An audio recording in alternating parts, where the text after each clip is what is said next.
Salom do'stlar, assalomu alaykum. Meni ismim Tavakkal, kompyuter grafikasi mutaxassisiman. Shu bilan birgalikda prompt injenerman.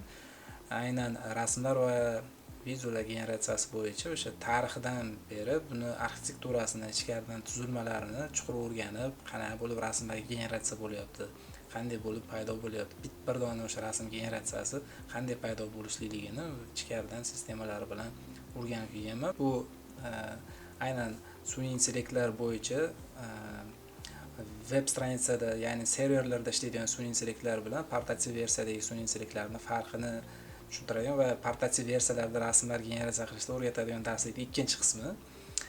Aynan bu darslik davomida birinchi darslikda o'zimni tanishtirib o'tganman qisqacha.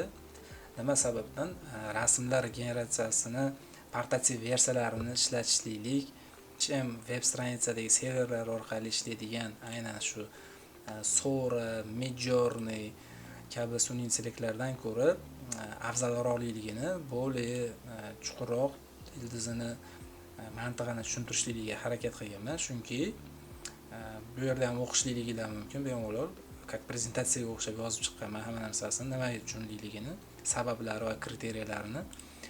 Hozir aynan shu narsani vizual ko'rinish orqali, vizual ko'rsatgan holatda shu narsani abasnamas qilib tushuntirib bermoqchiman. Nimaga men bunaqa deyapman?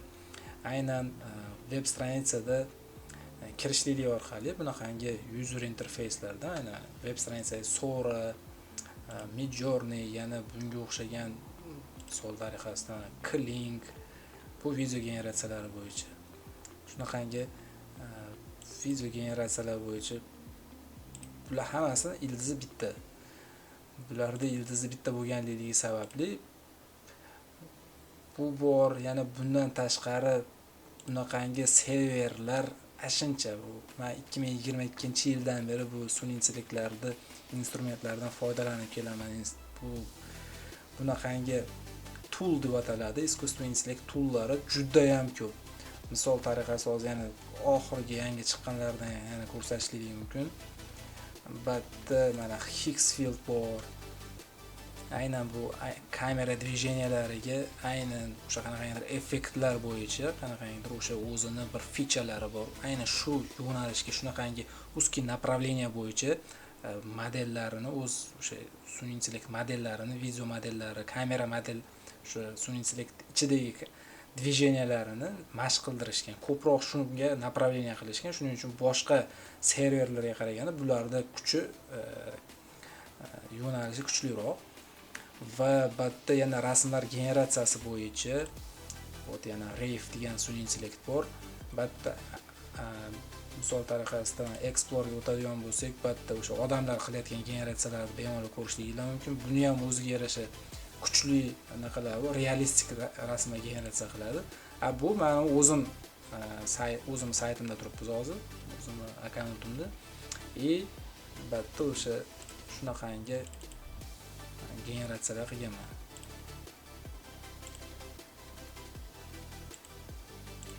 Ozgina kompyuter qatyapti. Ko'rib turibsizlar, juda ham realistik ravishda rasmlar generatsiya qiladi. Bu aynan hammasi.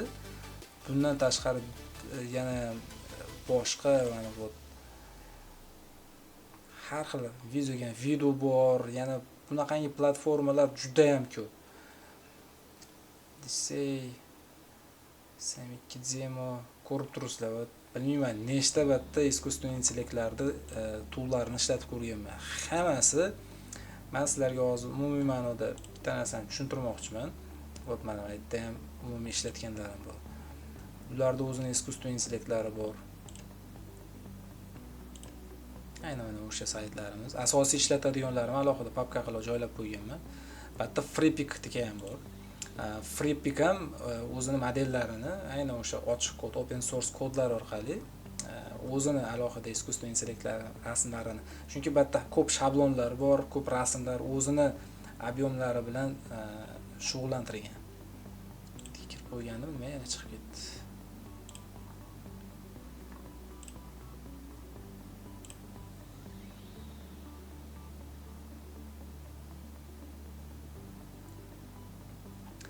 Shunaqa bulardan hammasi podpiska orqali o'zlarining serverlarida bo'lganligi hisobiga hammasi podpiska orqali generatsiya qilingan.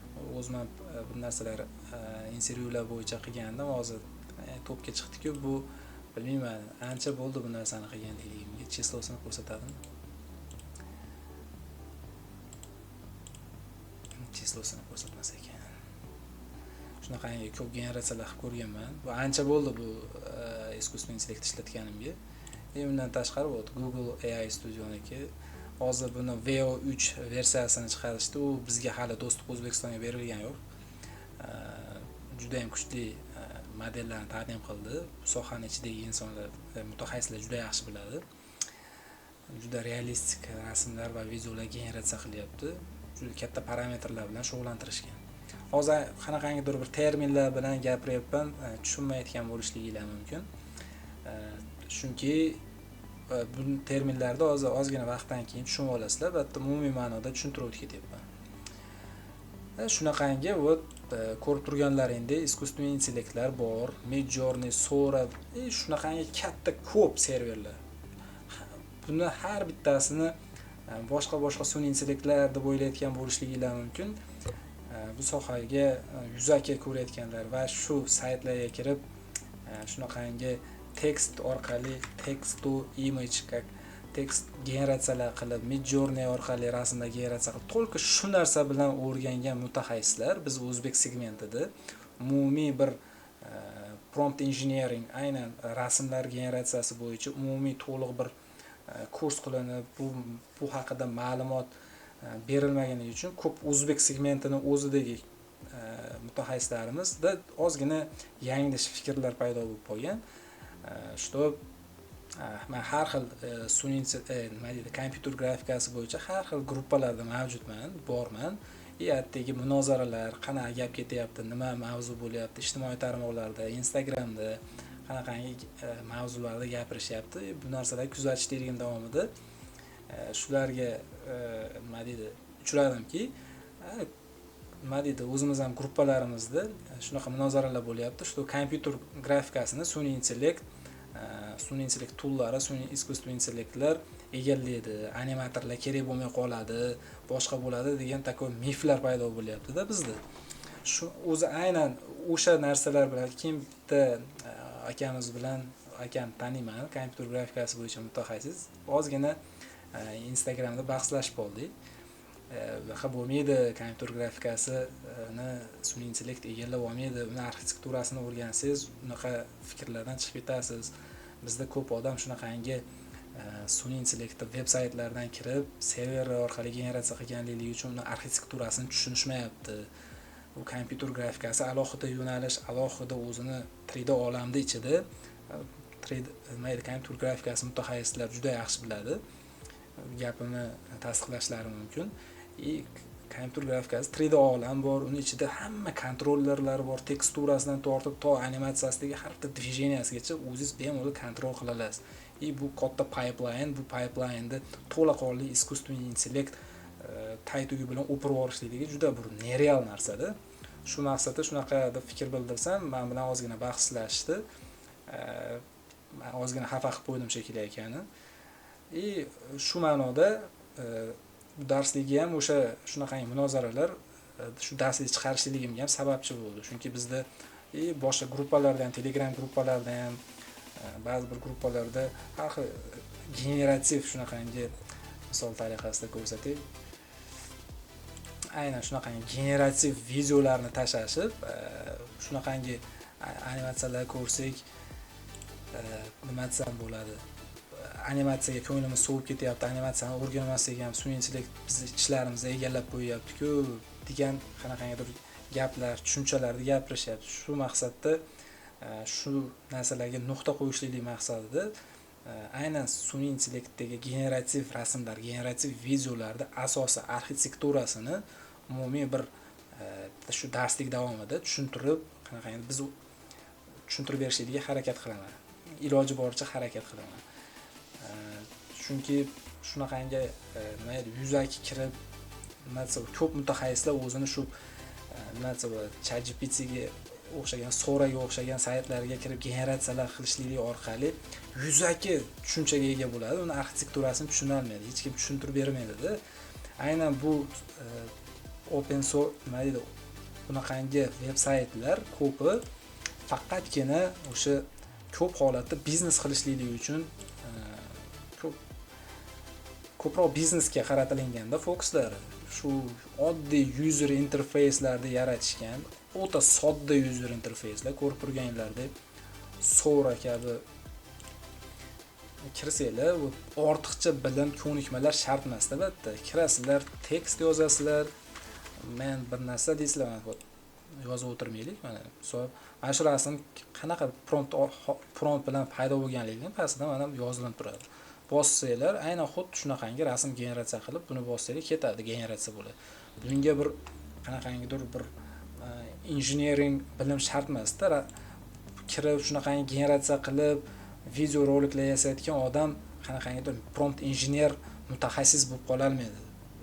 Men bor uzr gapimda, agar bu narsani men sizlarga isbotlab beraman hozir darslik davomida. Chunki batda yuzaki bu o'ta hech kim nima desa, qanday sodda qilib tushuntirishligi mumkin. Bunaqangi veb-saytlarga kirib generatsiya qilishlikni o'rgangan mutaxassis qaysidir ma'noda o'sha kompyuter nima deydi, sun'iy intellektni grammatikasini, ichki tuzilmasini tushunmasdan faqatgina yuzaki ko'rayotgan bo'ladi-da. Bu bitta rasm qanday paydo bo'layotgani, arxitekturasini tushunmagan odam qanday qilib sun'iy intellekt haqida bir assotsiatsiyaga ega bo'lishligi mumkin. Shuning uchun qanaqangidir bir mantiq, shunaqa har xil bir miflar paydo bo'lyapti-da. Kompyuter grafikasini egallaveradi, animatorlar kerak bo'lmay qoladi, grafik dizaynerlar kerak bo'lmay qoladi. Shunaqangi bir fikrlarda aytishyapti. Shuning uchun ham bu narsani hozir arxitekturasini sizlarga tushuntirib beraman. Nima desak bo'ladi? Bo'lmasam bir boshdan boshlaymiz.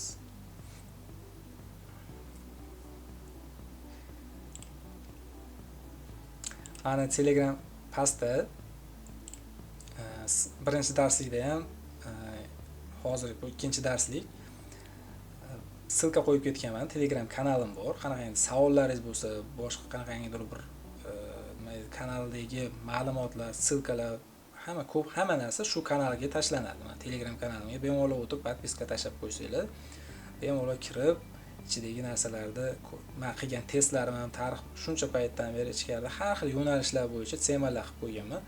Text to video, text to image, text to speech, text to music, har bitta yo'nalishlar bo'yicha, har xil sun'iy intellektlar yo'nalishlari bo'yicha shunaqangi gruppa sozdavать qilib, gruppani ichida temalar sozdavать qilib, aralashib ketmasligi uchun shunaqangi bo'limlarga bo'lib qo'yganman. Kirib bemalol ko'rishliginglar mumkin. Qanaqa yana sun'iy intellektlar bor, yangiliklarni tashlab boraman, chet el yangiliklarda top temalarni.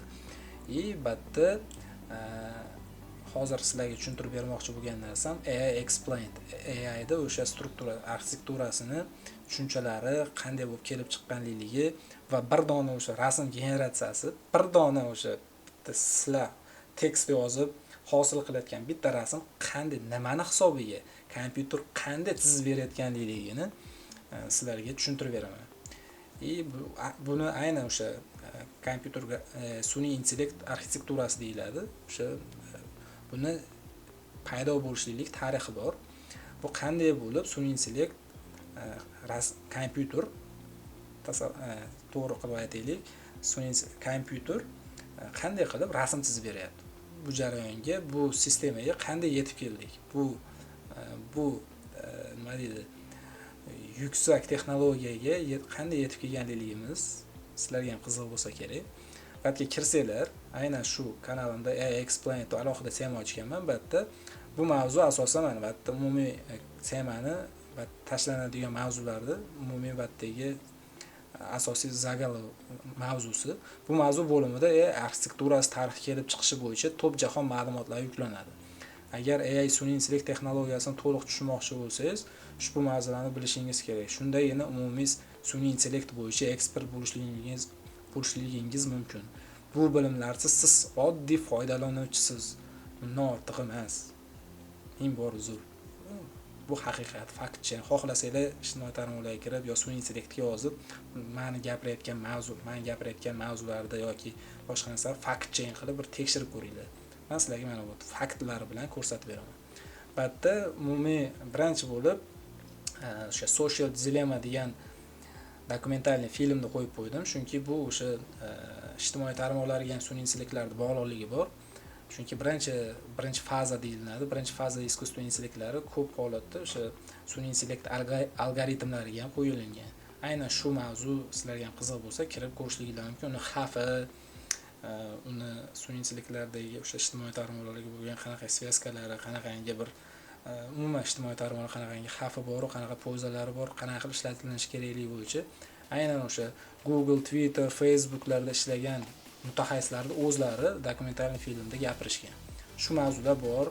Aynan shu mavzuni ko'tarib chiqqan mutaxassislar o'sha 2023-yilda sammitda Tristan Harris va Aza Raskin degan mutaxassislar The AI Dilemma, o'sha sun'iy intellekt dilemmasi degan sun'iy intellektni texnologiyasini o'sha xavfli taraflari, xatlarda ishlatilishligi, qanaqa fojialar olib kelishligi bo'yicha qanaqa o'sha prezentatsiya, katta bir prezentatsiya qilishga har bitta yo'nalishlari bo'yicha, umumiy sun'iy intellekt bo'yicha qanaqangidir bir tushunchaga rasmdagi generatsiyasi emas, umumiy sun'iy intellektlar bo'yicha bir qanaqangidir tushunchalarga, xavflariga xabardor bo'lishlikni xohlasanglar, shu prezentatsiyani ko'rishligingiz mumkin. Albatta, silkalari bilan, original silkalari bilan qo'yib qo'yganman YouTube sahifalariga.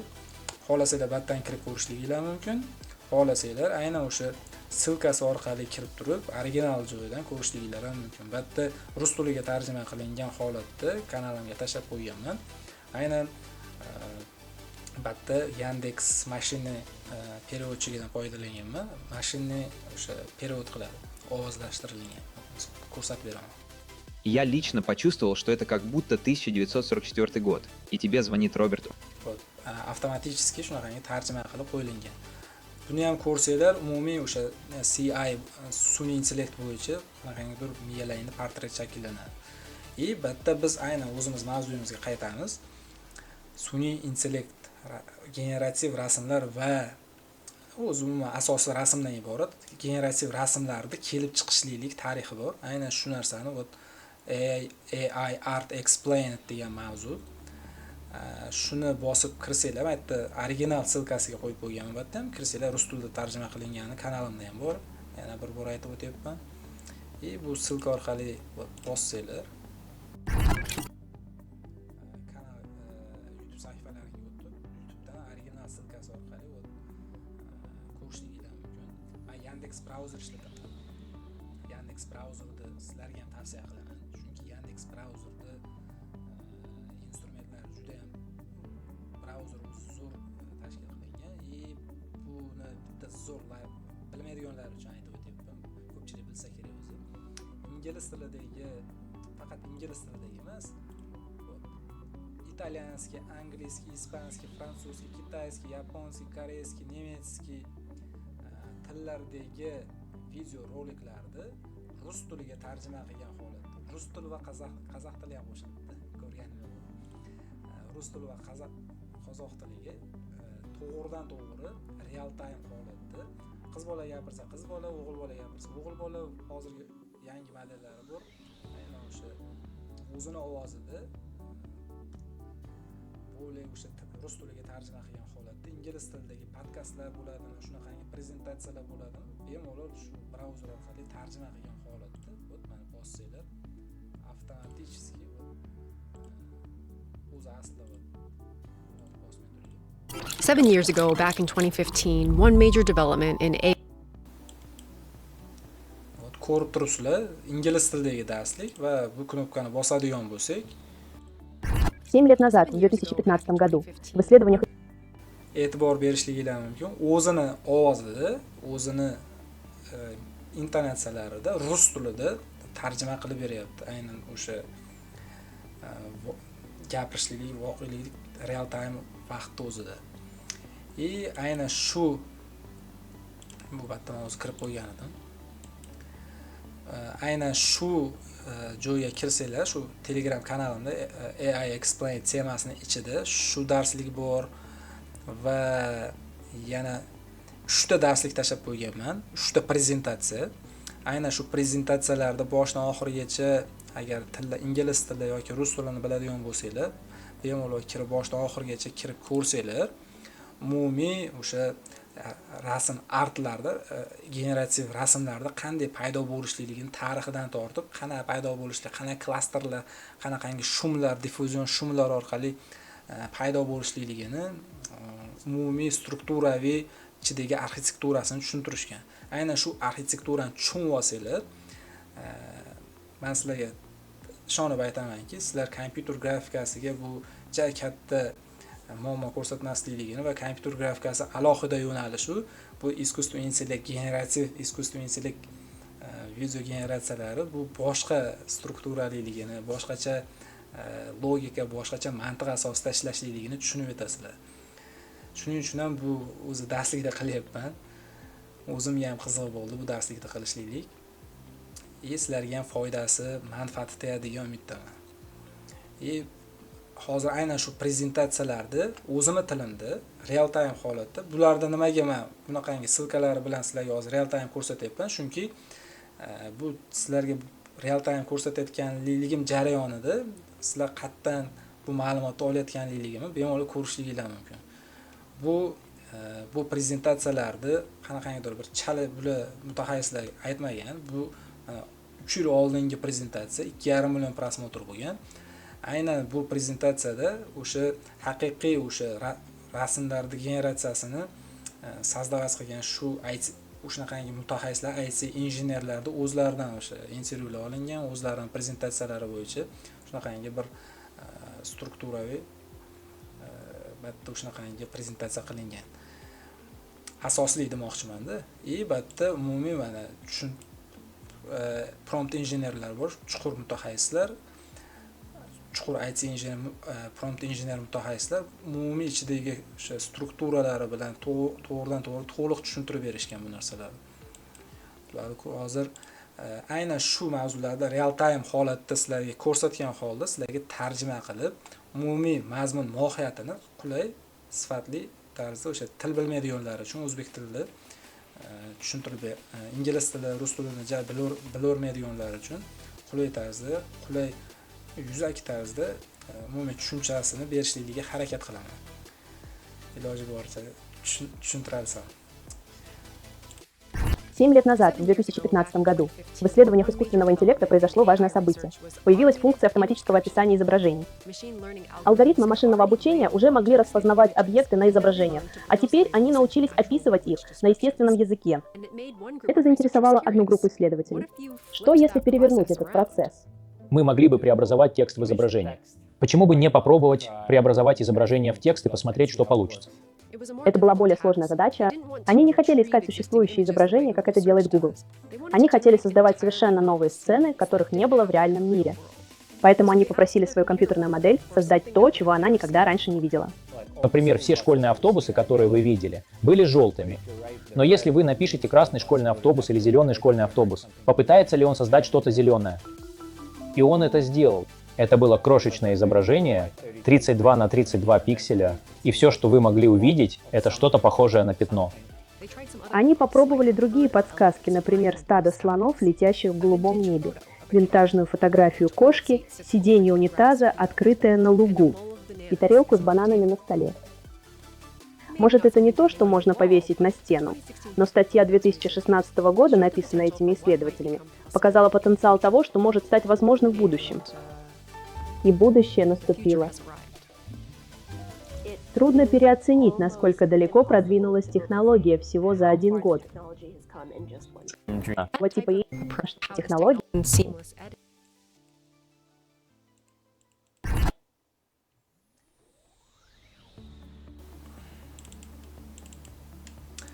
Ko'rib turibsizlar, buni hozir men boshdan oxirigacha buni ham qo'yib bersam, buni ham qo'yib bersam, buni ham qo'yib bersam, ko'p vaqt olib qoladi. Shu maqsadda umumiy shu 3 ta prezentatsiya bilan kerakli joylarini o'sha vizual ko'rsatib, umumiy ma'noda sizlarga buni mohiyatini qanday kelib chiqqanligi, bitta umuman rasm generatsiyasini tarixi, strukturasi, arxitekturasi qanday paydo bo'lganligini umumiy ma'noda tushuntirib berishga harakat qilaman.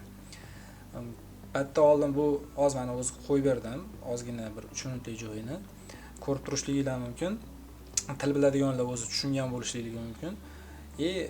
Bu prezentatsiyani hozir boshlashlikdan oldin bundan oldin aytiladigan ma'lumot bor. U ma'lumotlar aynan o'sha kanalimdagi social dilemma, AI social dilemmalarda ichida aytib o'tilingan.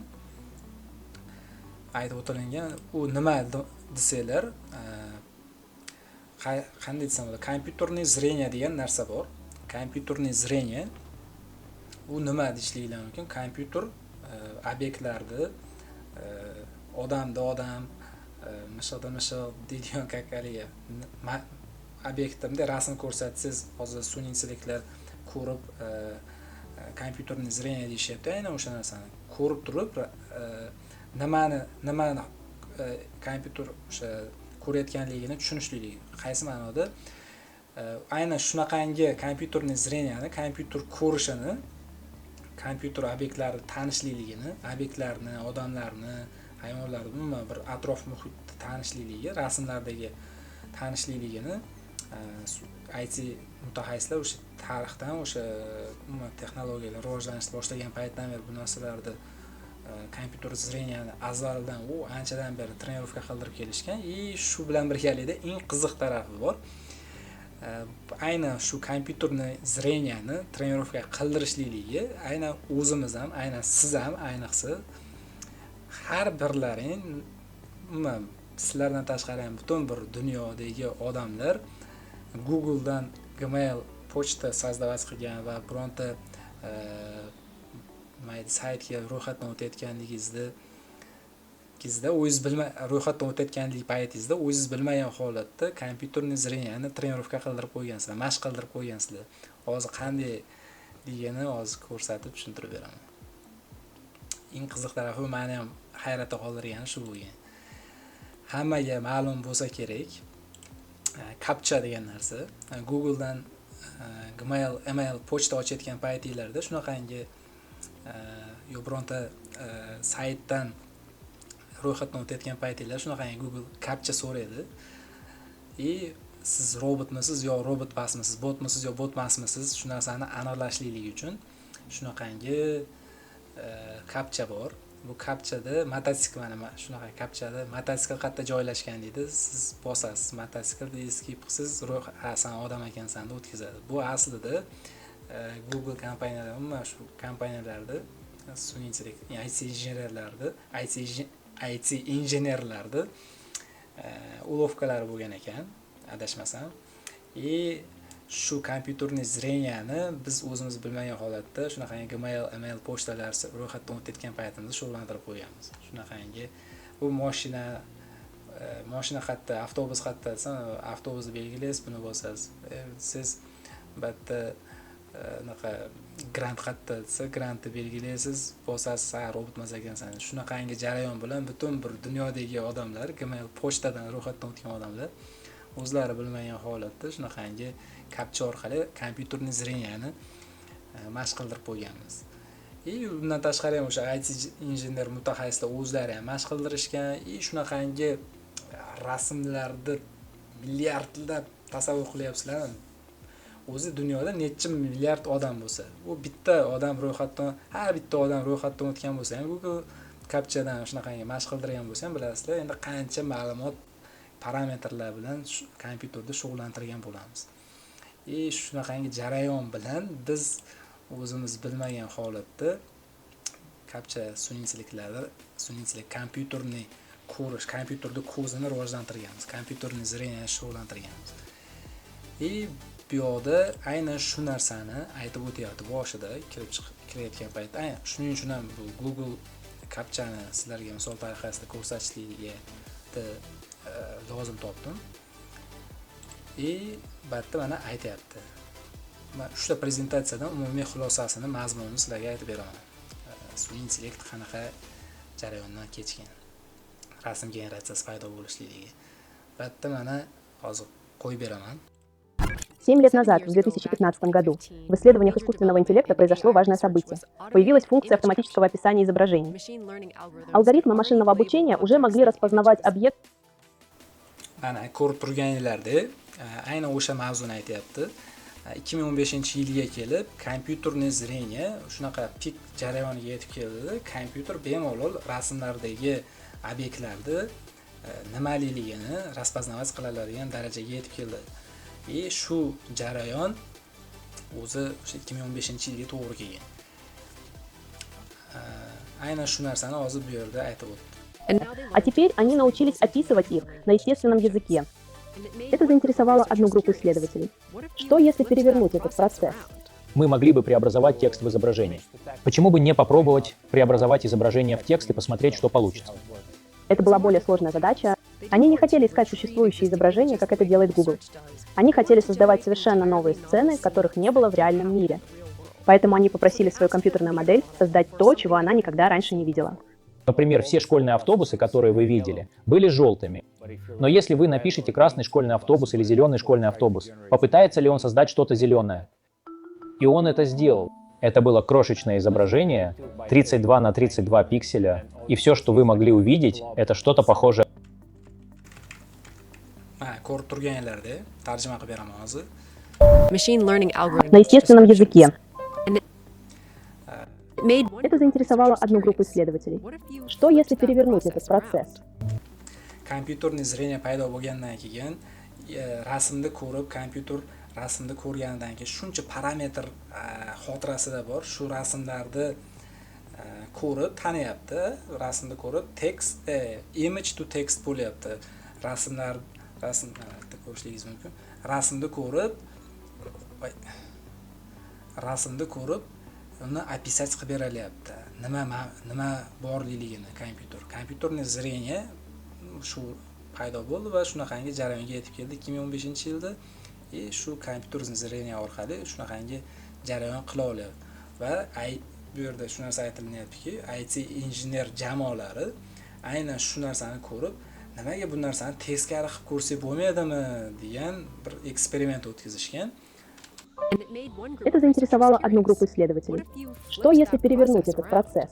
Мы могли бы преобразовать текст в изображение. Nimaga buni teskari qilib ko'rsak bo'lmaydi deb eksperiment o'tkazib ko'rishgan va shuncha parametr bor, shuncha parametr deganda tushunmayotgan bo'lishligi mumkin. Har bitta sun'iy intellektda o'zini kompyuterniy zreniyasida o'zini ichkarida logikasi bor. U logika qanday deyishligi mumkin. U logika shunaqaki, har bitta rasmda qanaqaligini tushunishlik, u bizga o'xshab aniqlamaydi bu narsani. Bizning odamning ko'zi boshqacharoq aniqlaydi. Ya'ni biz ham miyamizda fonoviy ravishda aniqlaydigan o'zining funksiyasi bor, lekin uni biz bilmaymiz. Lekin sun'iy intellektda ham o'zining logikasi bor.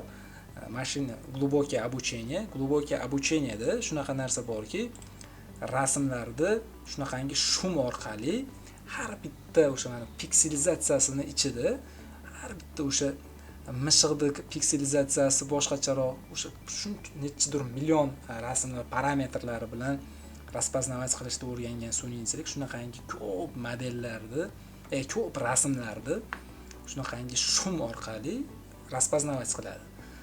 Bu shumlar har bitta mana Показывая модели множество таких последовательностей, примеров того, как превратить ko'rib turganlarda o'sha obyektni teskariga aylantirishganidan keyin text to image paydo qilishgan.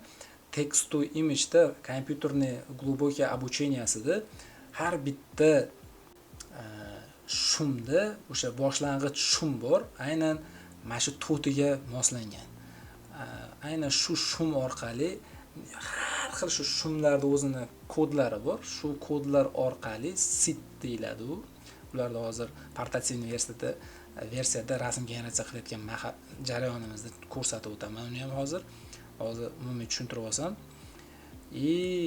Shu shum orqali har xil o'sha qadam iteratsiya bo'lib shunaqangi klasterlar orqali, buni klasterda nimaligini tushuntiraman. Shunaqangi shum orqali rasmlar generatsiya bo'lishni boshlagan. Text to image o'sha jarayon teskarimachasiga o'girilgan va kompyuter zreniyasi bor, obyektlarda nimaliligini anglaydi, nimaliligini tushunadi. Odam bo'lsa odam, u qora tanlimi, oq tanlimi, sariqlimi, sariq sochmi, qora sochmi, shunaqangi jarayonlarda u o'zini strukturasida обучение qilingan parametrlari xotirasida shunaqangi shum orqali, klasterlar orqali, klasterda mana shunaqa aytiladi. Har bitta shumning ichida har bitta obyekt, har bitta model nima desa bo'ladi, promptni zarur narsaliligi, prompt engineering deyapmiz o'zi kasbimizni. Prompt nimaliligini tushunishlikligi uchun ham shu narsalar tushunishlikligi kerak. Hozir mana shu jarayonni ham bilib ketasizlar, mana aytib o'tyapman o'sha narsani. Aynan shu klasterlar aynan bir o'sha taglar orqali sariq sochli ayolni rasmini chizib ber, sariq sochli qiz nima desa bo'ladi, Rim mahallalarida kezib yuribdi desanglar, aynan o'sha sizlar yozgan tekstdagi tag o'sha bu yerda shug'ullantirilgan parametr, mana shunaqangi klasterlar, shunaqangi koderlar orqali kompyuterga buyruq beriladi va har xil o'sha parametrlar to'planib shunaqangi shumlar, shunaqangi klasterlar to'planib shunaqangi shum hosil bo'ladi-da, boshlang'ich shum hosil bo'ladi-da. Mana shunaqangi diffuzion shum, bu umumiy aytganda ilmiy tilda shu nima deydi, IT injeneriyada diffuzion shum deb ataladi. O'zini texnik nomi bor. Shunaqangi o'sha klasterlar bilan boshlang'ich shunaqangi shum paydo bo'ladi va shu shum orqali rasmlarda iteratsiyasi o'tib mana ko'rib turganlaringizda shum, boshlang'ich shum, shuni o'sha klaster taglar orqali, shu klasterlar orqali shum bo'lib rasmlar qadam o'tib shunaqangi rasm jarayoniga kelib o'tadi. Va biz hozir o'tgan safar Stable Matrix'ni portativniy o'sha rasmlar generatsiyasini portativ versiyasini ustanovka qilgandik. Portativniy versiyada hozir uni ishga tushiramiz. Portativniy versiyalarda bemalol uni fonoviy ravishda, misol so'ralarda bu narsalarni ko'ra olmasligingiz mumkin dedim-ku. Misol uni bossanglar fonoviy ravishda nima bo'layotganini tushunmaysizlar-da. Shuning uchun ham prompt engineer bo'lmoqchi bo'lsanglar, qaysidir ma'noda faqat serverda ishlagan bo'lsangiz, sizlar prompt engineer bo'la olmaysizlar. Shu maqsadda to'laqonli mutaxassis bo'lishligi uchun shunaqangi portativ versiyasini ishlatish kerak. Portativ versiyasini bossanglar, voy chiqib qoldi. Open Web User Interface bossak kiradi. Bu Fox User Interface, qulay user interface. Nastroykasini bosamiz va albatta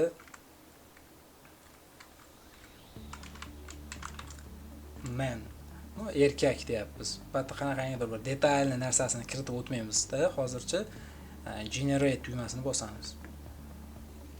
Va sizlar hozir aynan o'sha diffuzion shumni real time vaqtda ko'rishligingiz mumkin. O'sha parametrlarni orqali, o'shancha nechadir trillion parametrlar orqali shunaqangi rasm generatsiya bo'ladi. Ko'rib turibsizlar, sifat juda ham yaxshi. Bu Stable Diffusion'da o'sha Fox User Interface, albatta modellar, Excel modellar, bulardan nimaliligini ozgina muddatdan keyin tushuntirib o'taman. Albatta Juggernaut Excel, mana STXL modellar bilan rasm generatsiya bo'ladi. Bularda ham darslik davomida tushuntiraman. Hozir men sizlarga tushuntirib o'tayotgan narsam umumiy ma'noda arxitekturasi. Generatsiya jarayoni shunaqa mana men bosib, men randomni qo'yib qo'yganman. Shuning uchun har bitta rasmimiz randomizatsiya bo'lgan holatda shunaqangi har xil generatsiya qilib beradi bizga. Erkakni rasmini chizib beryapti bizga. Aynan shu shum, mana shuncha mana sit, aynan shu shumga taalluqli sit hisoblanadi. Mana shuncha trillion parametr bilan kodlangan shum hozir generatsiya qilib chiqarib beradi. Bu o'sha bizning portativniy versiyamizda generatsiya bo'layotgan rasm. Va ushbu jarayon aynan shu mana hozirgi shum, boshlang'ich shum, biz man deb, erkak deb tag kiritdik va tag orqali shunaqangi klasterlar paydo bo'ldi. Shunaqangi mana klasterlar paydo bo'ldi. O'sha erkakka oid bo'lgan klasterlar paydo bo'lib, boshlang'ich klasterlari paydo bo'lib, shunaqangi rasm generatsiya bo'lishni boshladi.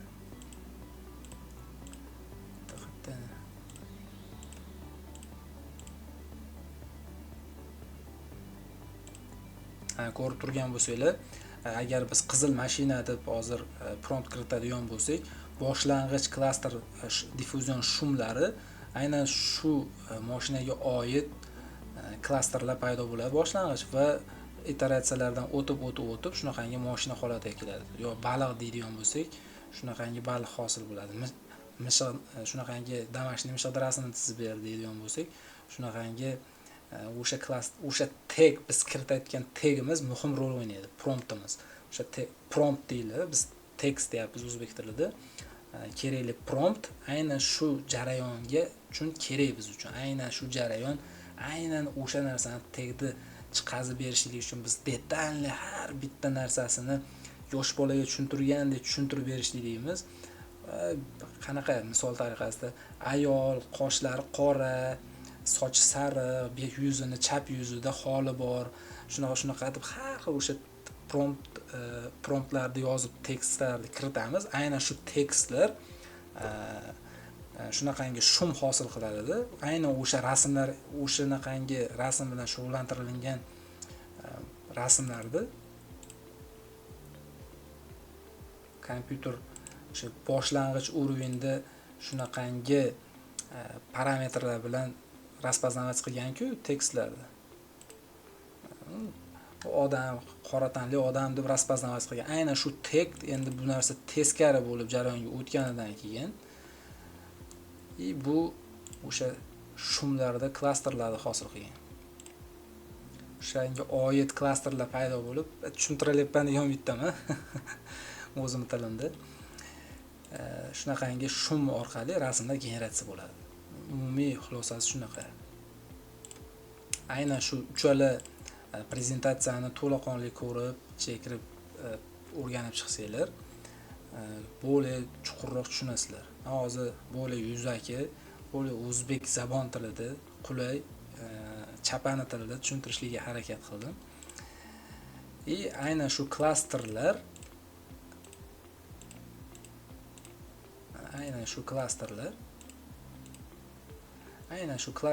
aynan bir o'sha tekstga taalluqli, O'sha sariq sochli odam bunaqa deb yozsanglar, aynan shu shtrix shumlar paydo bo'lishni boshlaydi, boshlang'ich shumlar. Shuning uchun ham xohlagan narsangizni yozsangiz, o'sha tekstingizdagi shum shunday tushadi. Mavjud bo'lmagan rasmlarni ham generatsiya qilishingiz mumkin. Nima deydi, jirafani boshida akula turibdi, har xil narsalar, misol xohlagan narsalarni albatta generatsiya qilishyapti-ku, So'ra saytida.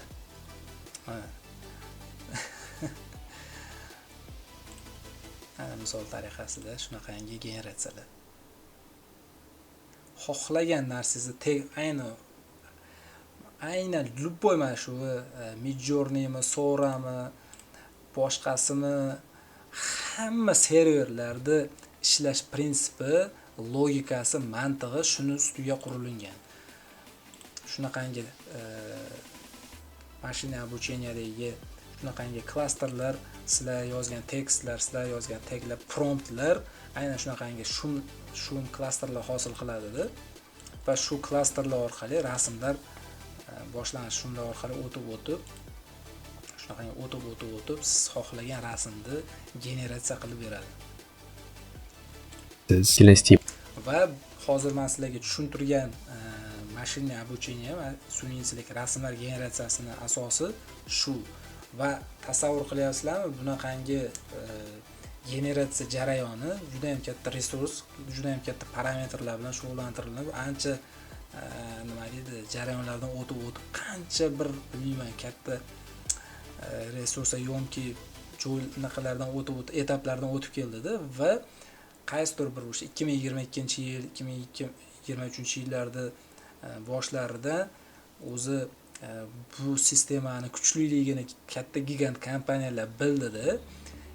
Bilsanglar kerak, o'zi katta kompaniyalar bekordan bekor katta kompaniya emas, ularda o'zlarining menejerlari bor, o'zlarining katta o'sha marketologlari bor.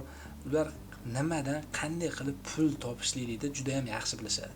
Va aynan shu strukturalarda o'ylab ko'rib jarayonlarni prezentatsiyalar shunaqangi ko'rishib, ular birinchi o'rinda ko'rishadi. Bular gigant kompaniyalarga bunaqa prezentatsiyalar birinchi bo'lib yetib boradi. Buni ko'rishib wow deyishganda, o'zlariga aynan shu глубокий обучение, mashinное обучение kodlari o'zi o'sha birinchi darslikda ham aytib o'tdim. GitHub kabi saytlarda sizlarga ko'rsatib o'taman. GitHub mana sayt nomi GitHub. Shunaqangi saytlarda open source modellar hisoblanadi. Aynan shu mana bu Stable Diffusion ichidagi Stable Diffusion modellari, ConfigUI, Fox user interfeyslarining ichidagi o'sha modellarning hammasi ochiq kod.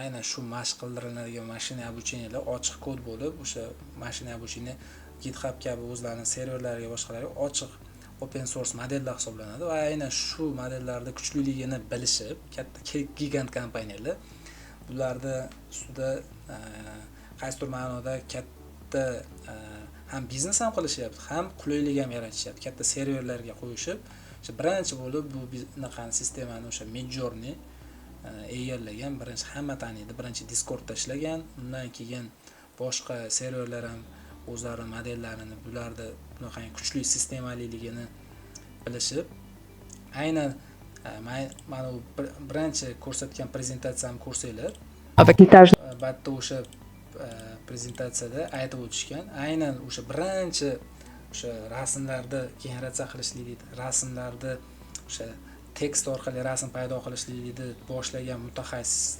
birinchi IT injenerlarini ichidagi odam aynan aytib o'tgan hozir.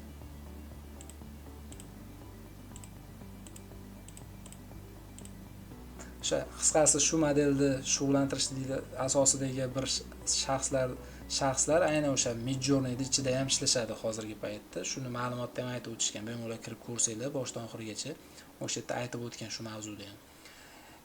O'sha shuning uchun ham birinchi bo'lib shu Midjourneyda bu narsalar tarqab, Midjourneyda buni kuchini chustut qilganmiz, rasmlar generatsiyasini. Bu jarayonni ko'rishib, qolgan gigant kompaniyalar ham birinchi bo'lib Midjourneyda Discordda qilingan. Buni jarayonni ko'rishib, qolgan Adobe kompaniyasi ham o'zini Firefly sun'iy intellektini chiqardi. Undan keyin hamma kim o'zlariga o'tib ketdi, o'zlarini aynan shu open source kodlarda ishlatishgan holatda, rasmlarda глубокий обучение qilishgan holatda shunaqangi keyin mana OpenAI da o'zini so'rasi chiqdi, bu ham o'ziga yarasha strukturaga ega, o'zini generativ kuchiga ega, o'zlarini o'sha ko'proq rasm parametrlari bilan o'tdi. O'sha aytganimda internetda bazasidagi boriki, balkim sizni ham rasmingiz bordir, balkim meni ham rasmim bordir. Boriki internetdagi bor rasmlarni olishib, hammasini shu parametrlarini, o'sha klasterlarni shug'ullantirishib, shunaqangi bizga shunaqangi texnologiyani taqdim qilishdi. Aynan shu texnologiya, yana birinchi darsda ham aytganman, yana aytib o'taman. Aynan bu texnologiyaning o'zi asosi shu, rasmlar generatsiyasi shunaqa bo'lib paydo bo'ldi va buni ochiq kodda open source da bo'lgan va bularni olib OpenAI ham o'zini serverlariga joylashtirdi va Midjourney ham birinchi bo'lib o'sha o'zlarining serverlariga joylashtirib, o'zlariga user interfeyslar yaratishib, qulay user interfeyslar yaratishib, hammasi klingdan tortib, so'ra OpenAI hammasining logikasi, tarixi shu o'zlarining serverlariga o'zlari modellar, rasmlarni shug'ullantirishib, FreePik ham bor uning ichida, mana bu yerda ko'rishliginglar mumkin. Haligini ko'rsatdim. FreePik ham o'zini bazasidagi rasmlarni ichidagi o'sha shablonlar, rasmlar orqali o'zini sun'iy intellektini mashq qildirdi. Shunaqa bo'lib, hamma sun'iy intellektlar shunaqa bir asosga bir ega bo'lishdi. Nima desa bo'ladi?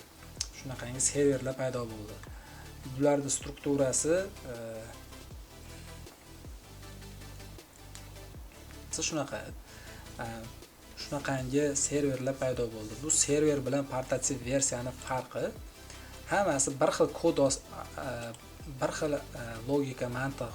Aynan shu aytgan ko'rsatgan prezentatsiyaning ichidagi logika asosi shu. Barchasi shunaqangi sistema bo'yicha ishlaydi.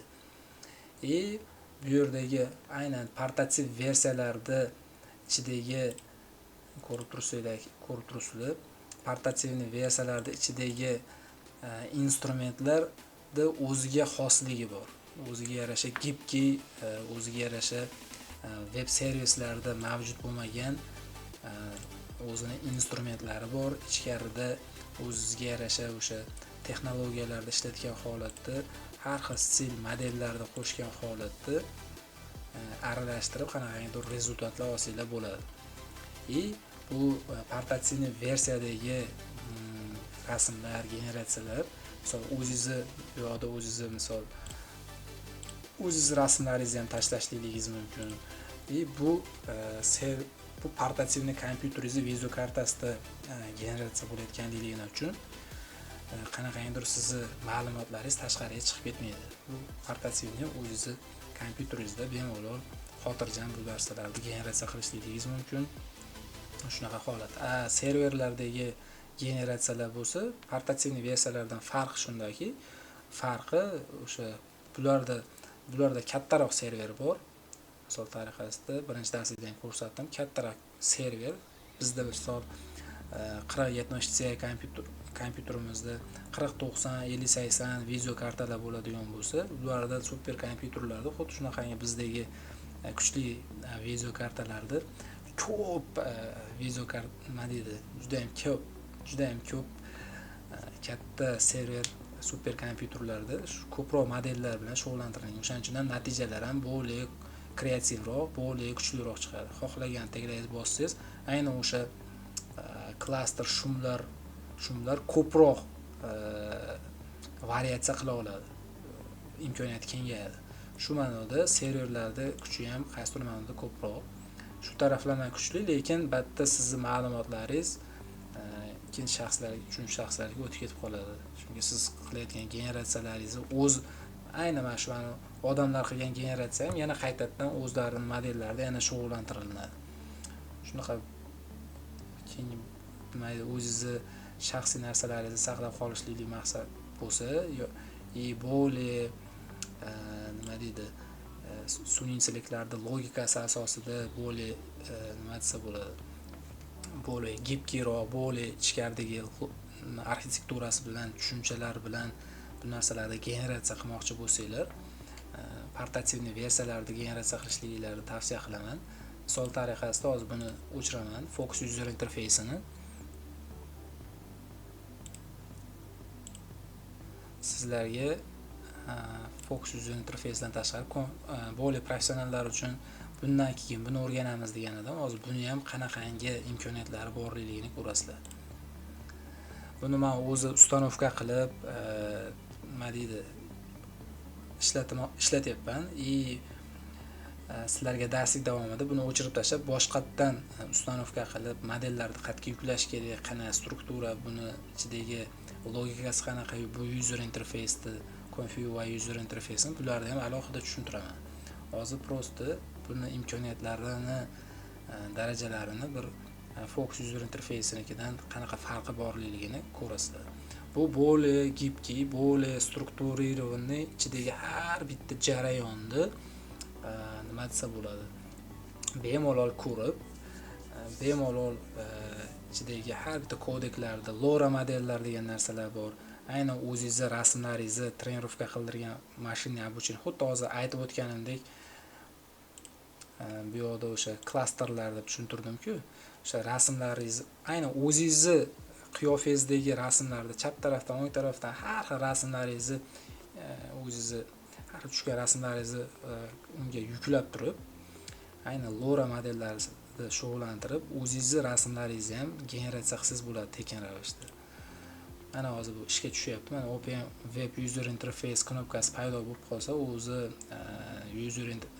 aynan sun'iy intellekt tayyor bo'ladi ish jarayoniga. Hozir yana ozgina oxirigacha borishligini ozgina kutib turamiz.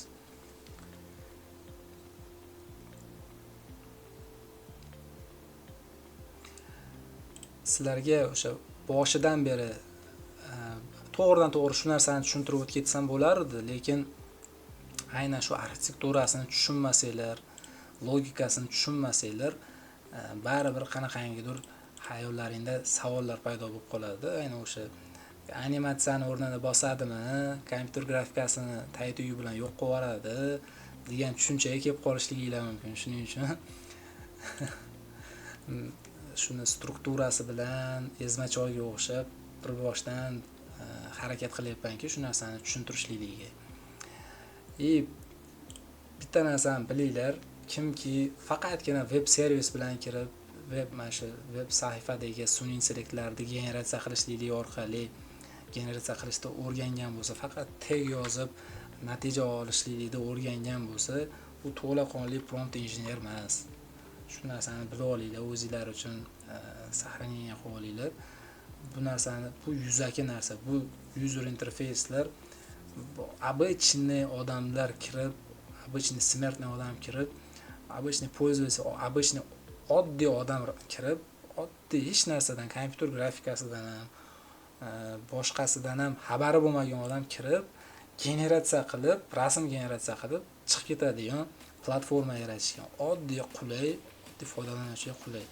Buni ichida generatsiya qilishni o'rgangan odam, "Men generatsiya qildim, yorib deb qanaqangidir bilmayman, bir osmonga uchib ketib qolishyaptimi? Shunaqangi bir o'zlarini prompt injenerman deb o'ylab qolishyapti. Shu maqsadda shunaqangi strukturasini tushuntirishga harakat qildim. Faqat server bilan ishlagan odam sun'iy intellekt rasmlar generatsiyasi, videolar generatsiyasini, arxitekturasini tushuna olmaydi. Mana hozir o'zingizlar ham bu narsani anglab yetgan bo'lishligingiz mumkin. Aynan shu sistemalarda prezentatsiyani ko'rib, bularni to'liq tushunganlardan keyin kompyuter grafikasidan bu umuman boshqaligini tushundinglar degan umiddaman. Chunki har bitta rasmda o'zi shunaqangi diffuzion shum, shunaqangi klaster orqali generatsiya bo'lyaptimi?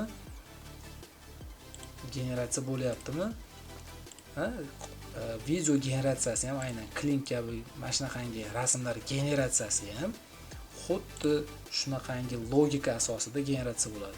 Aynan bitta kadr generatsiya bo'ladi va keyingi kadr xuddi o'sha boshlang'ich искусственный intellektdagi shum orqali keyingi kadrlar ham bo'lib o'sha siz kiritgan promptga asoslanib iteratsiya bo'lib, keyin qolganlari ham generatsiya bo'lib ketadi. Shuni hisobiga bu hech qanday bir animatsiya emas. Bu hech qanday bir nima deydi, illyuziya emas, nima desa bo'ladi. Bu animatsiya, kompyuter grafikasi emas. Grafikaga o'tadi-yu, lekin ishlash prinsipi, asosi, logika, arxitekturasi umuman boshqa. Tushungan bo'lsanglar kerak. Animatsiya u umuman boshqa. Aynan shu narsani farqini ko'rsatib bermoqchi edim. Bizda mana web user interface'imiz, ConfigUI web user interface'imiz tayyor bo'ldi va bu ConfigUI user interface'ida hozir biz har xil testlar o'tkazib ko'ramiz. Flux modellarda, o'sha kuchli portativniy versiyadagi Flux modellar, nomini bilsanglar bo'ladi, nomini internetga yozib ko'rsanglar bo'ladi. Flux modellar portativniy versiyada ham aynan web stranitsadagi serverlarda ham bular mavjud. Hozir sizlarga Crea.ai degan saytni ham sizlar ko'rgan bo'lsanglar kerak. Aynan shu Crea.ai saytiga kirib, imagega o'tsanglar, mana qaranglarda, mana shu yerda ham bitta narsani sizlarga tushuntirib o'tishligim mumkin. Aynan sizlarga misol tariqasida. Bu web stranitsalar обычный пользовательlarga aynan Sora bo'ladimi, Crea bo'ladimi, Midjourney bo'ladimi, Crea bo'ladimi, Crea bular как OpenAI'da Sora'si-ku o'zlarini alohida o'sha modellarini shug'ullantirishgan, o'zlarining alohida serveri bor, gigant kompaniya bo'lganligi uchun. Midjourney ham bu tarixdan o'sha boshidan beri o'zlarining serverlari bor. Bu alohida. Misol rasmlar generatsiyasini sifatida ham, stilistikasini ham ko'rsanglar, bo'li yarkiroq Midjourneyda o'ziniki.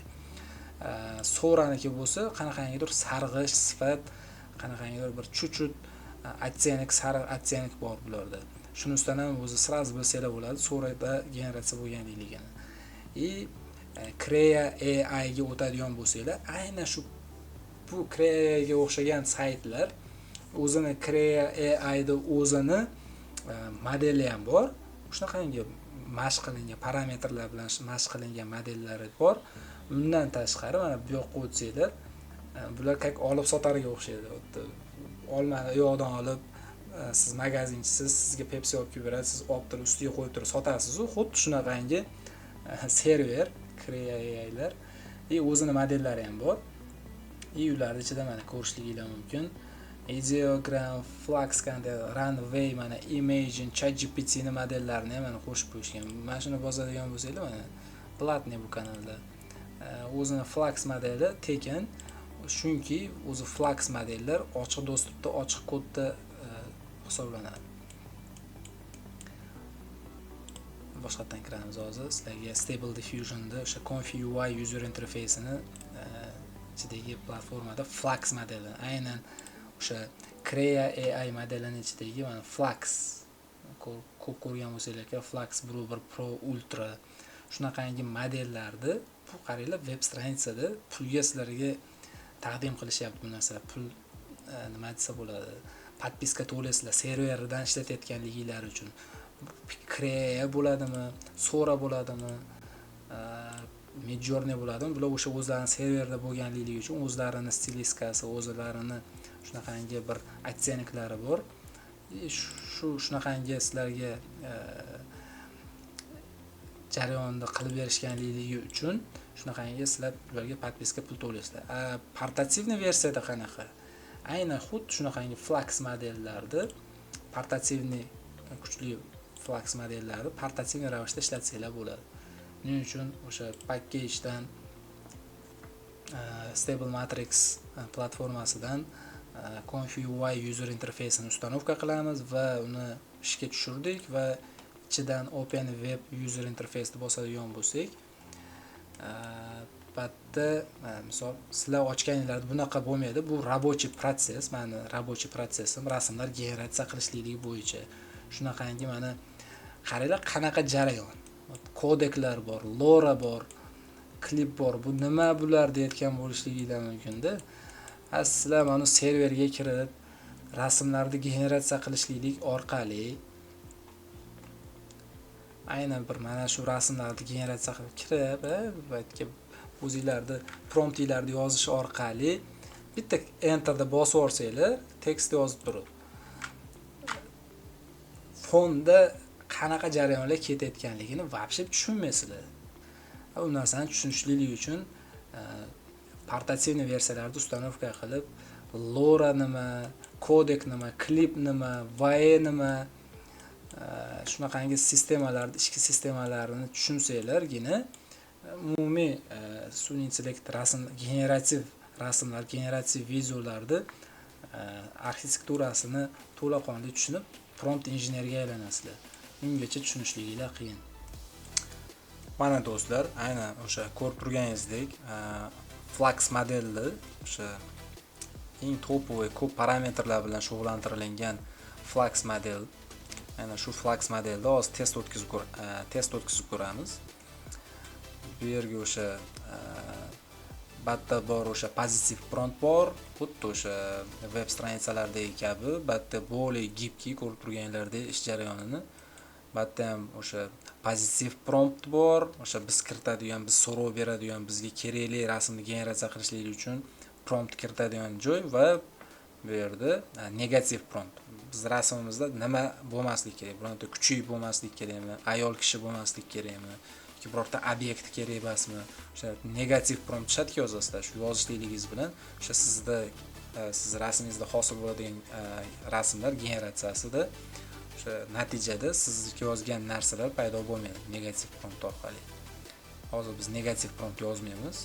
Oddiy test o'tkazib ko'rmoqchimiz. Bu рабочий prosesimiz hozirgi paytda Flux modeli uchun ozgina murakkabroq ish jarayonini tanlab olamiz sizlarga ko'rsatishlik uchun. Mayli, shu bo'yicha ko'rsatamiz. Batda LoRa modellar bor. LoRa modellar bo'yicha keyingi darslikda polni shunaqangi ish jarayonlarini noldan bu men hozirgi paytda tayyor ish jarayonlari bilan boshlab ketib qoldim. Sizlar tushunmay qoldinglar. Bu narsani umuman o'chirib tashlab, boshqatdan kirganinglarda qanaqa holatda bo'ladi, qanaqa qilib рабочий protsess yaratilinadi, qanaqangi shablonlari bor, shunaqalari bilan to'liq sizlarga ko'rsatib beraman. Bemalol orqa-morqa bajarishlik, tutorial orqali, o'sha orqa-morqa bajarishliklar orqali bemalol bu narsani ilmini o'zlashtirib, bemalol portativniy ravishda rasmlarni generatsiya qilishliklar mumkin bo'ladi. Hozirgi paytda men sizlarga prosta Flux modellar bilan o'sha web serverlardagi rasmlar generatsiyasini farqlari, ikkalasini nima deydi, kuchli taraflari va qanaqangidir featurelarini ikkala tarafda qanaqangi bir-biriga solishtirib ko'rsatib bermoqchiman prosta ozgina. Bitta mana promptimizni yozib qo'ydik. Mancalid yozdik va bitta hozir bizga LoRa modelni ham hozir kelgusida tushuntiraman nimaligini. Hozircha aynan har bitta mana bu narsalar node deyiladi. Bu kompyuter grafikasi bilan shug'ullanadiganlar juda yaxshi biladi. Houdini degan programmalar, 3ds Max da aynan o'shani teksturalar bilan shug'ullanadigan mutaxassislar juda yaxshi biladi. Aynan nodevoy struktura hisoblanadi bular. Shuning uchun ham bu рабочий protsess более gibki, более hamma narsani nastroy qilib turishligingiz mumkin bo'ladi. Hozir LoRa'ni bosib Ctrl B ni bosadigan bo'lsak, bu o'sha bu qulflanadi, bu ishlamaydi. To'g'ridan to'g'ri baqa o'tib ketadi. Bizga hozir LoRa model kerak bo'lmaganligi uchun bu modelni o'chirib qo'ydik.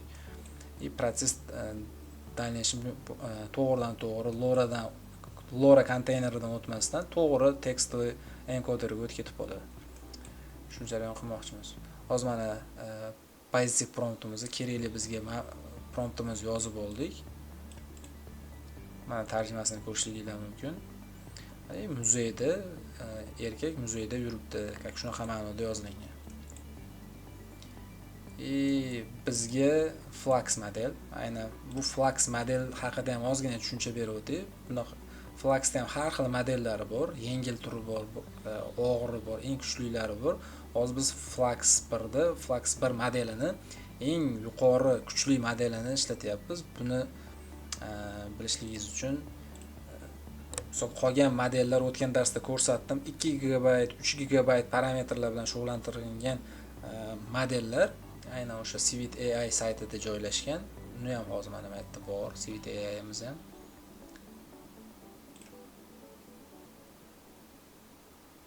Hozir mana sizlarga aynan o'sha Excel model, STXL modellarini ko'rsataman. Ko'rishingiz mumkin, 7 GB ekan. Aynan o'sha bundan oldin ko'rsatdim-ku, Fox user interface. Aynan o'sha Fox user interface'ida ishlaydigan modellarimiz mana Juggernaut. Haligi bolani rasmini generatsiya qildik. O'sha generatsiyadagi jarayondagi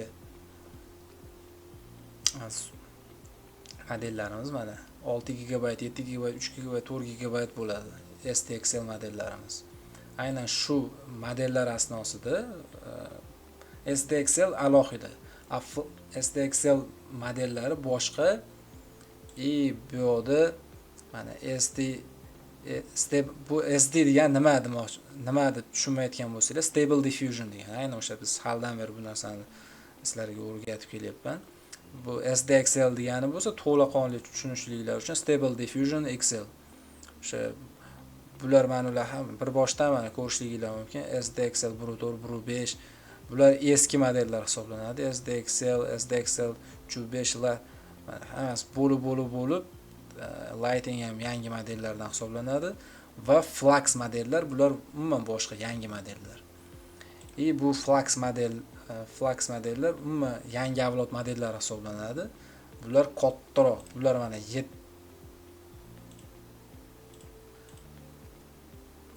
GB, 6 GB bo'ladigan bo'lsa, Flux Pardef Fluxlarimiz bu Hugging Face'da aynan ushbu model Hugging Face'da joylashgan va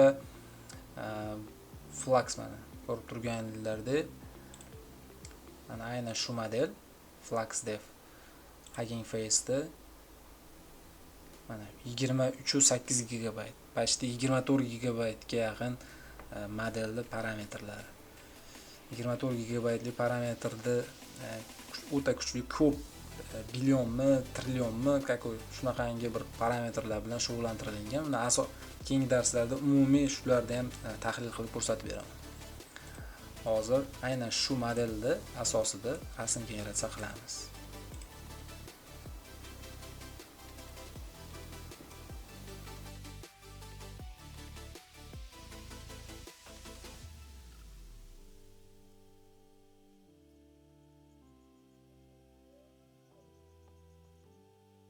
Mana do'stlar, ko'rib turganingizdek, ushbu jarayon ozgina ko'proq vaqt oladi, chunki model katta, 24 GB ko'rdinglar. Shuni hisobiga jicha ko'proq vaqt oladi. Hozir menda ham ko'proq vaqt oldi. Video zapisni o'chirib qo'ygan holatda bu jarayonni tezlashtirishlik va oradagi muddat sizlarga cho'zilib ketmasligi uchun kesib tashladim. Bu natijani ko'rishliginglar mumkin. Bitta har xil bitta oddiy anaqa bo'lgan generatsiya bo'ldi va undan keyin yana boshqa xuddi shunga o'xshagan samplerga tashlanib, yana ozgina shum qilingan holatda более sifati yaxshilab olindi va umuman boshqa пользовательский sampler bilan upscale qilindi. Upscale ga o'tkazildi. Upscale qilindi. Va batdan o'tib, batda yana ozgina xuddi rasmda olingandagi daqiqa sifat qo'shishlik uchun shunaqangi Butterfilm Grain degan nod bor. Ko'rishliginglar mumkin, shunaqangi farqini sezasizlar shunda.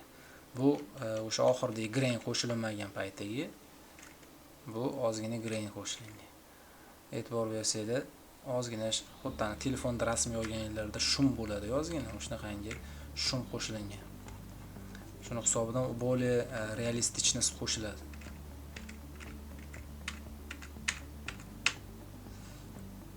Shunaqa endi xuddi shu modelimizni xuddi shu sit, sizlarga sit nimaligini ham tushuntirib o'tay. Sit aynan o'sha iteratsiya bo'layotgan shum bor-ku, o'sha klaster deb nomladik tepada, shunaqangi shumni, shunaqangi kodi bor.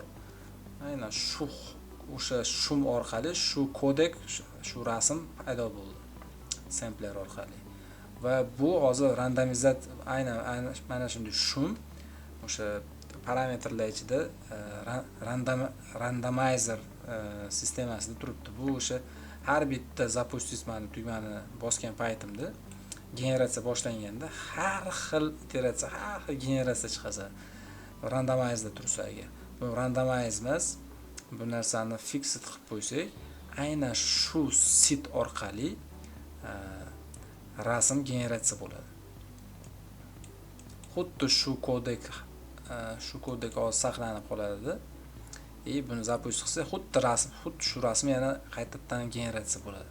Lekin generatsiya bo'ladi. Hozir aynan bizga shu narsa kerak, chunki biz sizlarga LoRa nimaligini sizlarga hozir qisqacha tushuntirib o'taman. Ctrl B ni bosamiz va Ctrl B orqali LoRa modelni faol qilib olamiz. Aynan shu nodni faol qilib olgan holatimizda orqali biz xuddi shu rasmni mani LoRa modelimni aralashtirgan holatda generatsiya qilib ko'ramiz endi.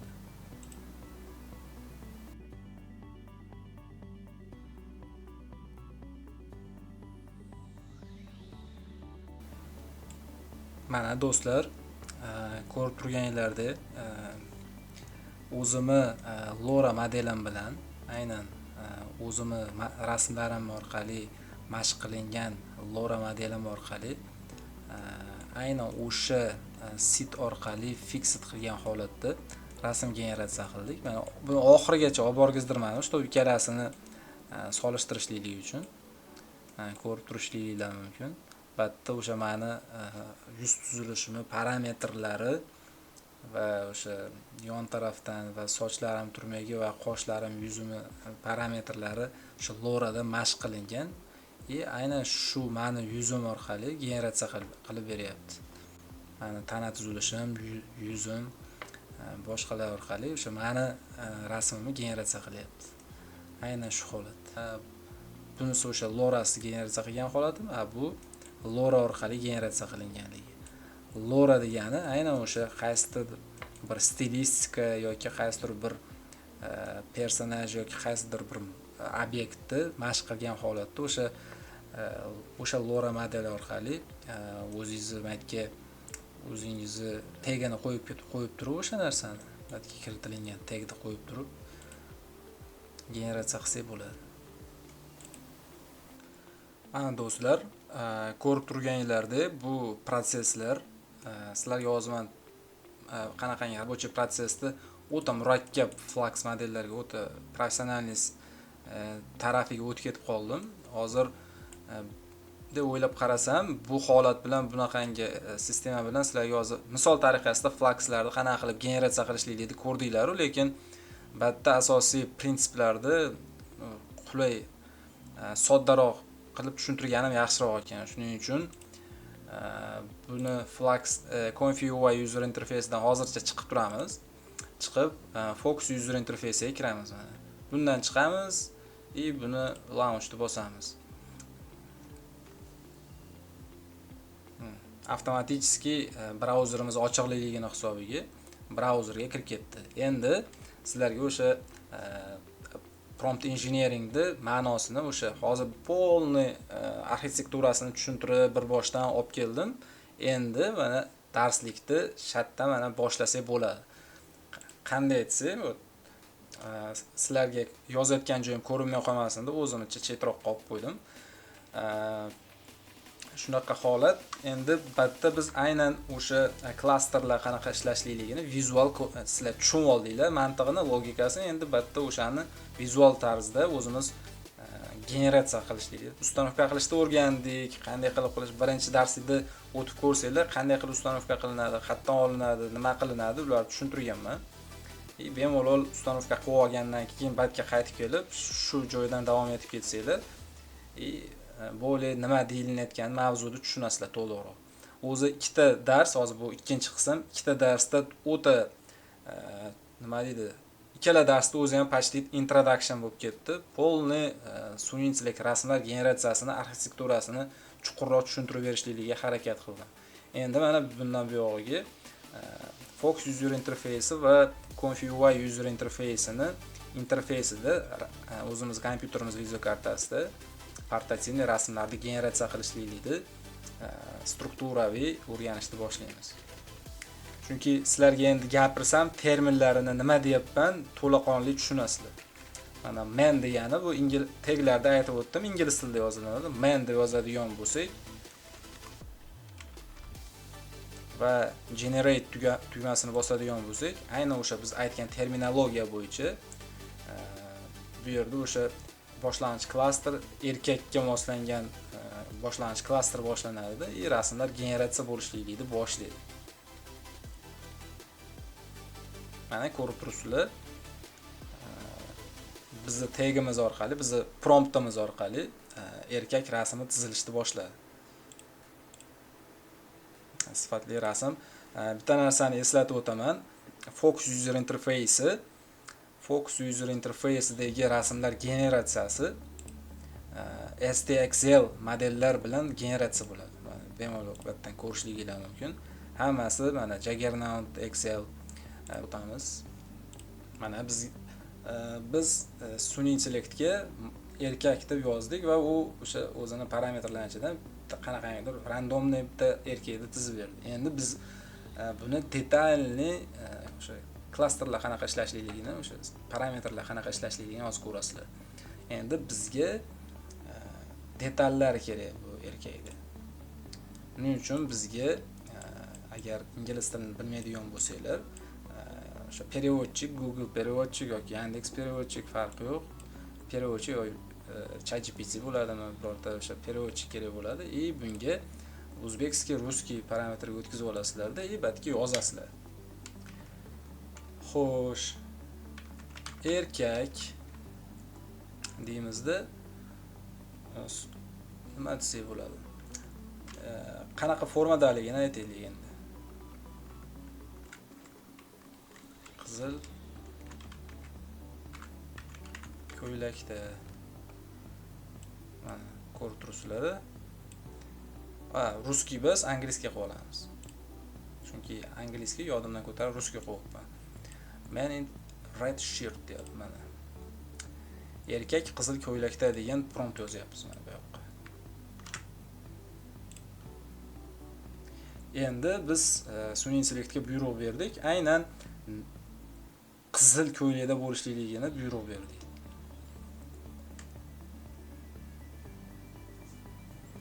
Endi sun'iy intellekt tushundiki, unga o'sha boshlang'ich klasterlar, o'sha tushuntirib o'tganimdek, boshlang'ich klasterlar aynan qizil boshlang'ich qizil ko'ylakligini sistemasini ko'rsatdi. Mana qizil ko'ylakda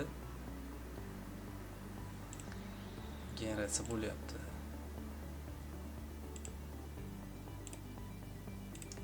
Endi atrof muhit qo'shsak bo'ladi bunga.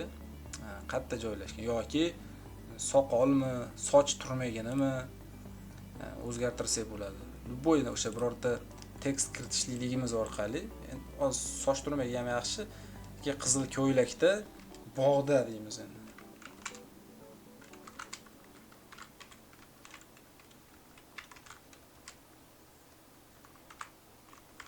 Aylanib yuribdi.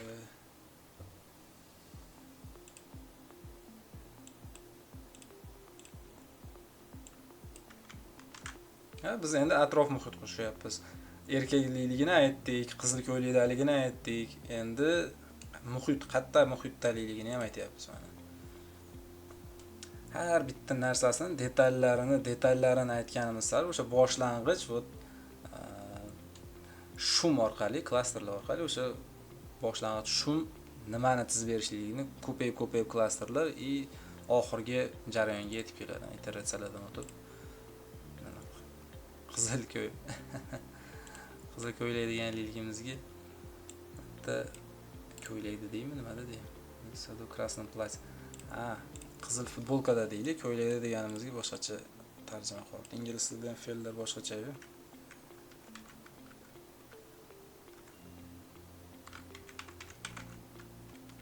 Futbolkada.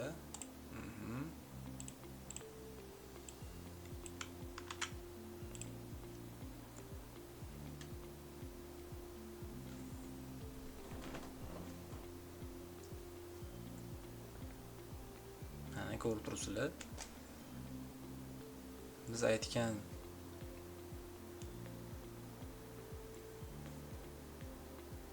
narsani randomni endi biz detalni qanaqa pozada tursin, qanaqa tursin, full shotda tursinmi, medium shotda tursinmi, bunaqa narsalarni kiritganimiz yo'q. Umumiy so'z aytyapmiz. O'shanga mos randomni rasm chizib beryapti. Endi tasavvur qilinglar, bu yerda endi женский rodga o'tamiz. Bizga erkak emas, ayol kerak. Yosh ayol qizil futbolkada bog'da aylanib yuribdi.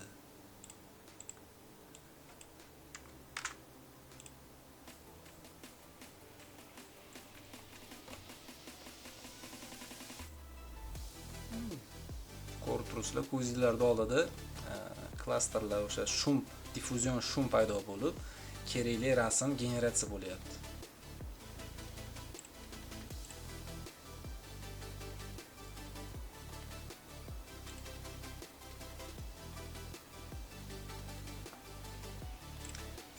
Bitta bunaqa bo'lishligi mumkin. Sizlarda hozir sifati yaxshi chiqmayapti-yu deyotgan bo'lishligingiz mumkin. Bu sizlarga bu birinchi darslik, prosta biz hali parametrlarga o'tganimiz yo'q. Bitta ko'p parametrlari bor. Bularga keyingi darslarda o'tamiz. Biz hozir sizlarga polni birinchi dars o'sha nima edi? Yengildan qiyinlashishga sekin-sekin o'tamiz. Hozir sirrazi haligida ham flax ko'rsataman deb config-ga o'tib ketib qo'yibman. Sizlar qo'rqitib yormaydi-da. O'shaning uchun sirrazi qiyin mavzu chiqib o'tib ketib qoldim deb. orqaga qaytdim, чтобы soddaroq narsadan boshlab bu narsani deb tushunib olganinglardan keyin darslikni ketma-ket orqama-orqa ko'rib, buni orqama-orqa qaytarsanglar, bunaqa bo'lar ekan deb generatsiyani ko'rasizlar, jarayonni ko'rasizlar и sekin-sekin qiyinlashtirib olib ketamiz. O'shanda более mantiqni tushunasizlar. Batda ham tushuntirdim, batda aynan rasm mana ko'rayotgan bo'lsanglar, ikkita rasm generatsiya bo'lyapti. Buni parametri aynan bu yerda joylashgan. Buni 5 ta, 7 ta qilib qo'yadigan bo'lsak, mana 6 ta qilib qo'ydim. To'xtamasdan 6 ta rasm generatsiya qiladi. Ko'rib turgan bo'lsanglar kerak, tushunyapsizlar. Cheksiz rasmlar generatsiya qilsanglar bo'ladi kompyuterlarda. Qanaqangidir hali 5 ta, 6 ta yoki 20 ta naqadan keyin kreditlaring tugab qolib, boshqa narsa bo'lmaydi. Xohlaganinglarcha generatsiya qilasizlar. Ichidagi instrumentlarini zo'r tushunib olsanglar, xohlasa tushunib olasizlar. Tushunib olsanglar, xohlaganinglarcha rasmlarni generatsiya qilib, xohlaganinglarcha kontrol qilsanglar bo'ladi. Albatta, любой rasmni xohlaganinglarcha ichkaridan inpaint, outpaint, sifatini kattalashtirish, shunaqangi nima deydi, sistemalari juda ham o'ziga yarasha kuchli sistemalari bor. Ko'rib turganlarda kompaktni joylashgan и qulay, bossanglar keyin paydo bo'ladi. Ko'rib turibsizlar, 6 ta rasmni belgilab qo'ydik. To'xtamasdan 6 ta rasm generatsiya qilyapti.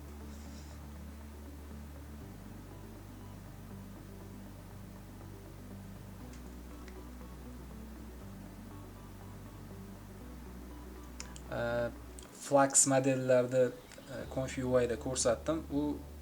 Bulardan ko'ra STXL modellardan ko'ra yaxshiroq rasmlar generatsiya qiladi. O'ta sifatli so'ralar kabi, boshqa Midjourney so'ralar kabi zo'r rasmlar generatsiya qiladi. Lekin STXLlar unaqangi emas. Lekin bularda ham o'ziga yarasha qulay taraflari bor. Ularda kelgusi darslarda bularning ustun tarafini, featuresi bor. Aynan o'shani keyingi darslarda e'tiborli bo'lib kuzatsanglar, orada aytib o'taman.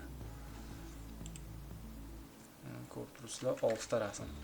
Ketma-ket rasmni generatsiya qildi. Bizning promptimiz bo'yicha. Qizil ko'ylakli yosh ayol qizil ko'ylakda bog'da aylanib yuribdi dedi. Shuni generatsiya qildi. Endi Fox user interface'ini, mantig'ini, logikasi shunaqa ishlaydi. Albatta nastroykalari bor. Batga o'sha hosil bo'lgan rasmni qo'ygan holatda men misol tariqasida hozir sizlarga ko'rsatib o'tdik. Qayerdan kirib qoldingiz, qanday topsa bo'ladi deb qo'ymanglar. Mana input image degan joyi bor. Buni bossanglar past ochiladi. Upscale rasmni sifatini oshirib kattalashtirsak bo'ladi. Image promptda rasmni bu yoqqa yuklasak, hozir qanday yuklashni bir boshdan ko'rsak, hozir inpaint qilib ko'rmoqchimiz. Xuddi ichkaridagi rasmni aynan bir joyini yoki bu yog'ini yo yuzini yo qo'lini qattiqdir egri yoki neto chiqib qolgan bo'lsa, bemalol shu bo'limiga o'tib turib generatsiya qilsa bo'ladi. Hozir aynan shu qizni mana upscale ga tashlab qo'yibmiz. Tortsak bunga batda mana face, hand, ace degan joyi bor. Bosamiz yuzini belgilaymiz.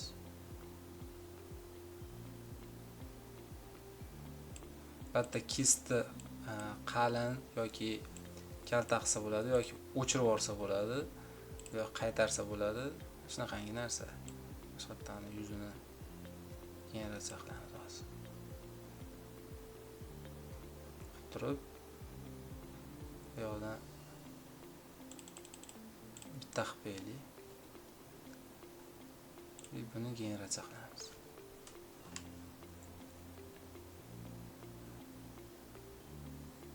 Ko'rib turibsizlar, yuzini to'g'rilayapti endi. Inpaint deb shu narsani aytadi. Sifati yaxshi emasdi yuzini, endi sifatini yaxshilab berdi bizga. Ko'rib turganinglardek.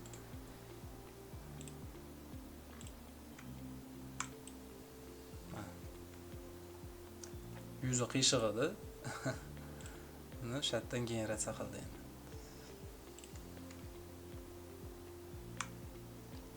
Xo'sh, shunaqangi sistemalar bor. Bularga hozir o'tlab ketmaylik. Bir boshdan tushuntiraman bularni hali. Endi Focus User Interface'idan chiqamiz. Buni to'xtataman. To'xtatsam, brauzerimizda bu ham to'xtaydi. Ishlamaydi qaytib. Mana hozir generate tugmasini bosadigan bo'lsa, yana turaveradi shunday. Mana error chiqib qoladi. Chunki serverni ba'dan o'chirib qo'ydi. Uzr do'stlar, kameram o'chib qoldi. Kamerasiz oxir darsni tugataman. Endi ikkinchi qism tugadi. Nima desam bo'ladi? Umumiy shu sohalarga qiziquvchi do'stlaringizga, kompyuter grafikasiga qiziquvchilarga, umumiy shu CGI sohalariga qiziquvchi, sun'iy intellektlarga qiziquvchi do'st birodarlaringizga, aynan darsga yoqqan bo'lsa, informatsiyalar qiziq tuyulgan bo'lsa, podpisatsiya bo'lib qo'yinglar. Bundan ham yaxshiroq darslar chiqaraman, xudo xolasa. Nafaqat bu o'sha meni YouTube sahifam, o'zi shu YouTubedan ko'rayotgan bo'lishliginglar kerak. Telegram sahifam bilan baqa silka qo'yganman. Baqa o'tsanglar, o'zi darslik qayerda joylashgan deb YouTubedan qidirib qolishsa, shu sahifamga o'tganlardan keyin alohida hamma shu sun'iy intellektlar bo'yicha darsliklar shu playlist ichiga generative AI rasmlar arxitekturasi degan bo'limga joylashtiryapman. Birinchi qism, ikkinchi qism, uchinchi qism bo'lib, shatga hammasi joylanadi. Xudo xolasa, ushbu o'zimning kanalimda kompyuter grafikasi bo'yicha modeling bo'ladimi, animatsiya bo'ladimi, o'sha har xil programmaviy обеспечениялар, Blender, Unreal Engine kabi programmalarda ishlashlarda ham xudo xolasa bir boshdan shunaqangi strukturaviy arxitekturalari bilan ichkaridan sodda tilda tushuntirib o'rgatishlikka harakat qilaman. Xudo xolasa shunaqangi darsliklar ham kelajakda chiqarish niyatim bor, yaqin kelajakda. Ikkinchi qism tugadi, keyingi darsliklar kutib qolinglar.